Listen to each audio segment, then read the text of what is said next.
কত রকমের পাখি। ইভান পাখি দেখতে খুব ভালোবাসে আর এই সময় ঘুমিয়ে পড়েছে। আমি অনেক চেষ্টা করছি ইভানকে তোলার, তুলতে পারছি না। অ্যাট লাস্ট ইভান উঠে পড়েছে।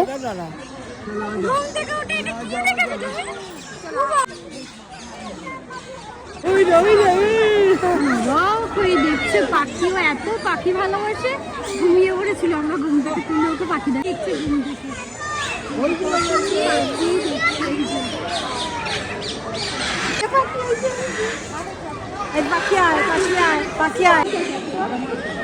কত স্মৃতি মনে পড়ছে যখন সবার সাথে আসতাম। তখন পাখি পশুগুলো কেমন যেন রেদিয়ে রেদিয়ে থাকতো। এবারে দেখছি খুব তরতাজা। সিংহ মামা কিরকমভাবে হাঁটাহাঁটি করছে দেখেছো? তবে ইভান তো মজা করছে বটে, খুব একটা কিছু বুঝতে পারছে না। একটু বড় হলে একবারে আনবো, এখন রিসেন্টলি আর নিয়ে আসবো না, 3-4 বছর বয়স হলে আনবো। সব থেকে বেশি খুশি হয়েছে পাখি দেখে।